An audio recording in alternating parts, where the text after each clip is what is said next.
नमस्कार। स्वागत करता हूं आप सभी का फाइनेंशियलॉजी यूट्यूब चैनल पे। दोस्तों, काफ़ी ज़्यादा बड़ी गिरावट दिखाई दे रही है। विप्रो में आज लगभग 4% के आसपास की गिरावट है। अगर कल की बात करें तो कल ही एक न्यूज़ आई थी, कंपनी ने जो है एक एक्विजिशन किया है। कैपको नाम की एक कंपनी है, कंसल्टिंग कंपनी, यूके बेस्ड है। और अगर डील की साइज़ की बात करी जाए तो $1.45 बिलियन की जो है यहाँ पे डील साइज थी। और इतने पैसे देके जो है विप्रो ने उस कंपनी को एक्वायर किया है। लेकिन इस चीज़ को मार्केट ने इतना निगेटिव के लिया है, उसी को चल के जो है 3-4 मेन रीजन, वही रीजन आप देखने की कोशिश करेंगे। अगर आज भी देखिए, आज की इसकी ट्रेडिंग तो 422 पे क्लोजिंग हुई है। लगभग 70 रुपीज़ के आसपास की गिरावट थी। Percentage wise 3.83%। आज जब अपना लो बना रहा था तो कंपनी उस टाइम पे जो है शेयर प्राइस 4% से भी ज़्यादा की यहाँ पे गिरावट दिखाई दे रही थी।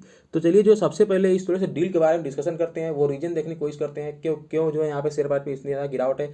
और उसके बाद लास्ट में जो है मैं चल के आपको बताऊंगा कि अभी आज की जो ये गिरावट हुई है, क्या एक लॉन्ग टर्म में बहुत ज़्यादा कंसर्निंग चीज़ हुई है या केवल एक शॉर्ट टर्म में जो है सेंटिमेंटल निगेटिव है। और उसके बाद जो है शेयर प्राइस के साथ क्या होने वाला है, तो जो है थोड़ा सा चार्ट पे चल के उसका भी एनालिसिस करने की कोशिश करेंगे और सपोर्ट प्राइसेस वगैरह भी देखने की कोशिश करेंगे। अभी देखिए, जब हम बात करते हैं किसी कंपनी में ग्रोथ की, तो किसी कंपनी में ग्रोथ किस तरह से आता है। दो तरीके ग्रोथ होते हैं, एक होता है ऑर्गेनिक ग्रोथ और एक होता है इनऑर्गेनिक ग्रोथ। अब देखिए, दोनों में डिफरेंस समझिए। ऑर्गेनिक ग्रोथ वो होता है जो कंपनी अपने खुद के दम पे जो ग्रोथ दिखाती है, उसको ऑर्गेनिक ग्रोथ बोलते हैं। मतलब कंपनी खुद का बिजनेस कर रही है, खुद के अपने जो है सेल्स वगैरह कर रही है, उससे जो प्रॉफिट कमा रही है, ये ग्रोथ जो है ऑर्गेनिक ग्रोथ होता है। लेकिन कंपनी मान लीजिए एक और तरीके से जो ग्रोथ कर सकती है, इनऑर्गेनिक ग्रोथ जिसको बोलते हैं, कि कंपनी किसी और कंपनी को जो एक्वायर कर ले या उसको जो है खरीद ले। अब मान लीजिए कंपनी का खुद का बिजनेस अच्छा नहीं चल रहा है, तो एक दूसरी कंपनी जो कि अच्छा कर रही है लेकिन साइज में छोटी है, कंपनी जाकर जो है उस छोटी वाली साइज की कंपनी खरीद लेती है, तो यहाँ से भी उसका जो है ग्रोथ थोड़ा सा बढ़ जाता है। इस चीज़ को बोलते हैं इनऑर्गेनिक ग्रोथ। तो यहाँ पे अभी जो विप्रो ने क्या किया है, ये एक्विजिशन किया है कैपको का, और ये भी एक तरीके से देखा जाए तो इनऑर्गेनिक ग्रोथ यहाँ पे देखा जा रहा है। तो पहले तो यही जो है कंसर्निंग चीज़ थोड़ी सी मार्केट को लगी है कि विप्रो के जो बिजनेस में थोड़ा सा सैचुरेशन आ रहा है। सैचुरेशन मतलब एक ऐसा पॉइंट जहाँ से बहुत ज़्यादा ग्रोथ यहाँ पे पॉसिबिलिटी नहीं दिखाई दे रही है। शायद इसी वजह से कंपनी जो है दूसरे फॉर्म, मतलब दूसरा तरीका ढूंढ रही है यहाँ पे ग्रोथ का, और इसी वजह से कंपनी जो है एक्विजिशन वगैरह कर रही है। तो ये थोड़ा सा ये सेंटिमेंटल निगेटिव है। और उसके बाद थोड़ी सी जो है डील की साइज है, वो भी थोड़ी सी मतलब इतनी ज़्यादा पॉजिटिव नहीं रही है। अभी जो कंपनी यहाँ पे कैपको को इन्होंने एक्वायर किया, उसका जो है $700 मिलियन का जो है रेवेन्यू है पर ईयर का। लेकिन डील साइज हुई है, मतलब कंपनी ने उसको खरीदा, विप्रो ने $1.54 बिलियन देखा। तो ये मतलब जो उनका टोटल रेवेन्यू है उसके लगभग डबल से भी ज़्यादा है या उसके डबल के आसपास है। तो मार्केट को शायद ये पसंद नहीं आया कि इतना ज़्यादा पैसा आपने जो है इस चीज़ के लिए क्यों दिया है। उसके साथ साथ एक और जो थर्ड रीजन है, यहाँ पे जो कंपनी है, जो कैपको कंपनी, उसका ऑपरेटिंग प्रॉफिट मार्जिन इतना ज़्यादा नहीं है। अगर मैं विप्रो कंपनी की बात करूँ तो विप्रो कंपनी का ऑन एन एवरेज लगभग 20% के आसपास का ऑपरेटिंग मार्जिन है। वहीं अगर मैं उस कैपको वाली कंपनी की बात करूँ तो उसका मार्जिन जो है लगभग 12% के आसपास ही है, ऑपरेटिंग प्रॉफिट मार्जिन।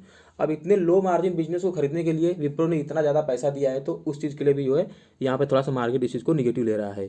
और नेक्स्ट चीज़, अगर मान लीजिए जो अभी $1.5 बिलियन के आसपास की डील हुई है, तो ये जो पैसा है विप्रो लाए कहाँ से। तो क्या कंपनी इसके लिए कुछ डेट वगैरह करेगी? तो नहीं, कंपनी डेट वगैरह नहीं लेगी, क्योंकि देखिए कंपनी के पास अगर मैं रिजर्व्स की बात करूँ कैश की, तो लगभग $5 बिलियन के आसपास अभी जो है रिजर्व या कैश पड़ा हुआ है यहाँ पे जो है विप्रो के पास। तो पूरा का पूरा पैसा ये चाहें तो अपने जो है कैश या रिजर्व से ही दे सकते हैं।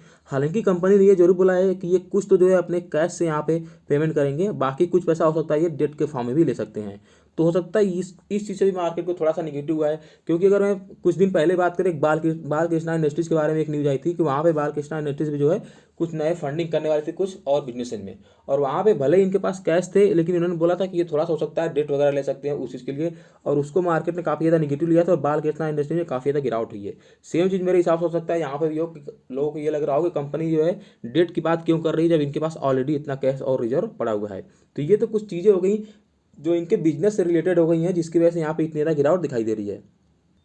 लेकिन उसके साथ साथ गिरावट की एक बहुत बड़ी वजह ये भी रही है कि यहाँ पे जो ब्रोकरेज हाउसेज हैं, उनकी कमेंट्री काफ़ी ज़्यादा निगेटिव लग रही है। अगर मैं बात करूँ विप्रो को लेके, तो बहुत से जो है ब्रोकरेज हाउसेज हैं यहाँ पे जो उन्होंने या तो सेल की रेटिंग दी हुई है या तो रिड्यूस की रेटिंग दी हुई है। तो इस तरीके की निगेटिव कमेंट्री आ रही है और इसकी वजह से भी जो है यहाँ पे इतनी ज़्यादा गिरावट हुई है।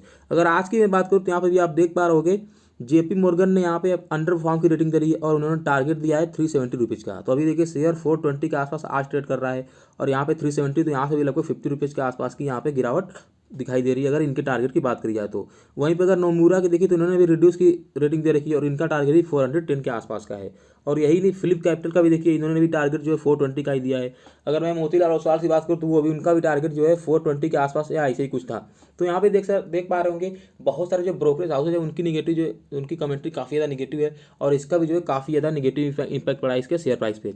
उसके साथ साथ एक ऐसी डील हुई थी एचसीएल टेक और टेक महिंद्रा ने भी करी थी। अगर यहाँ पे भी आप देख पा रहोगे, prior to this HCL tech and Mahindra have made similar bold moves in the M&A space.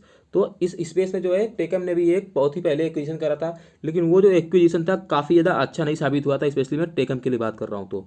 तो लोगों को लग रहा है, स्पेशली मार्केट को लग रहा है कि देखिए जब वो पहला जो एक्विजिशन हुआ था टेकम ने किया था टेक महिंद्रा ने, तो वो टेक महिंद्रा के लिए निगेटिव रहा था, वो इतना ज़्यादा सक्सेसफुल नहीं रहा था। तो क्या गारंटी है कि ये जो है विप्रो के लिए भी ये जो कंपनी अभी इन्होंने एक्वायर करी है इसका जो एक कंपनी का बिजनेस सक्सेसफुल रहेगा। अभी देखिए जनरली होता है क्या है, अगर एक कंपनी दूसरी कंपनी को जब एक्वायर करती है तो वहाँ पे होता है इंटीग्रेशन। अभी क्योंकि जो नई वाली कंपनी उसका मैनेजमेंट दूसरा है, उसका बिजनेस दूसरा है, तो उस वाले मैनेजमेंट को इस वाले मैनेजमेंट से कोऑपरेट करके बिजनेस करना पड़ता है। कभी कभी क्या होता है ये मतलब ये जो कोऑपरेशन होता है बिटवीन द मैनेजमेंट ये इतना ज़्यादा स्मूथ नहीं हो पाता है और इसकी वजह से क्या होता है, एंड रिजल्ट ये होता है कि कंपनी को जो है लॉस मेकिंग मतलब कंपनी को ही घाटा होता है। तो ये सब कुछ जो है निगेटिव चीज़ें हुई हैं जिसकी वजह से यहाँ पे शेयर प्राइस में इतनी ज़्यादा गिरावट हुई है। तो आई होप कि मैं जो है 3 से 4 जो मेन रीजन वो आपको समझा पाया हूँगा। और मेरे हिसाब से यहाँ पे जो मेन प्रॉब्लम है वो बिजनेस की वजह से नहीं है। यहाँ पे देखिए बिजनेस का तो इंटीग्रेशन मान लीजिए होता है नहीं होता वो तो बात की फ्यूचर की है। मेरे हिसाब से जो मेन यहाँ पे इफेक्ट हुआ है शेयर प्राइस से वो ब्रोकरेज की कमेंट्री की वजह से हुआ है, क्योंकि लगभग 5 से 6 जो बड़े बड़े फॉरेन ब्रोकरेज हाउसेज है उन्होंने जो है काफ़ी ज़्यादा नेगेटिव कमेंट्री दी है कंपनी के बारे में। वहीं अगर आज इसकी ट्रेडिंग देखी जाए तो लगभग करोड़ों में यहाँ पे ट्रेडिंग हुई है। 4 करोड़ 39 लाख शेयर के आसपास ट्रेड हुआ है और डिलीवरी उठाई गई है 1 करोड़ 8 लाख की। परसेंटेज वाइज देखा जाए तो लगभग 25% के आसपास की डिलीवरी उठाई गई है। अब 25% आपको लग रहा होगा कि ये तो काफ़ी कम है, लेकिन नंबर्स ऑफ शेयर्स आप देखोगे तो ये 25% की डिलीवरी भी एक बहुत ही बेहतरीन डिलीवरी यहाँ पे दिखाई दे रही है। तो अभी यहाँ पे अब आपको क्या लग रहा है कि ये जो एक शॉर्ट टर्म जो है यहाँ पे निगेटिव सेंटीमेंट्स है या लॉन्ग टर्म के लिए भी ये जो है एक हो सकता है शेयर प्राइस के लिए बहुत ज़्यादा निगेटिव हो। तो अगर मैं अपना ओपिनियन बताऊं तो लॉन्ग टर्म के लिए यहाँ पे कंपनी के लिए कुछ भी चेंज नहीं हुआ दोस्तों। मेरे हिसाब से ये जो डील है लॉन्ग टर्म में कंपनी के लिए काफ़ी अच्छी साबित हो सकती है। हालांकि शॉर्ट टर्म के लिए यहाँ पे जो है थोड़ा सा निगेटिव सेंटीमेंट जरूर हुआ है, तो इस वजह से मैं बोलूँगा कि आपको इसको जो है बहुत ही निगेटिव नहीं लेना है। यहाँ पे अगर मान लीजिए आपके लिए एक लॉन्ग टर्म होल्डिंग है तो जरूर इसको आपको डेफिनेटली होल्ड करना है। और यहाँ पे अगर मैं सपोर्ट प्राइस की बात करूँ तो देखिए 400 पे ही कंपनी ने अभी कुछ दिन पहले बाईबैक लाया था, वो एक अल्टीमेट सपोर्ट है। मेरे हिसाब से 400 को तो कभी इसको ब्रेक ही नहीं करना चाहिए। अगर मान लीजिए इन केस मार्केट भी बहुत ज़्यादा गिर जाता है और ये न्यूज़ की वजह से विप्रो में और गिरावट आती है तो उसके बाद एक और जो है 383 का सपोर्ट है वो भी एक बहुत ही अल्टीमेट सपोर्ट है। हालांकि मेरे हिसाब से यहाँ तक शेयर प्राइस नहीं जाएगा। 400 पे भी अगर मान लीजिए शेयर प्राइस आता है गिर के तो यहाँ पे एक बहुत ही बेहतरीन ये डिप्स हो सकता है आपके लिए बाइंग करने का।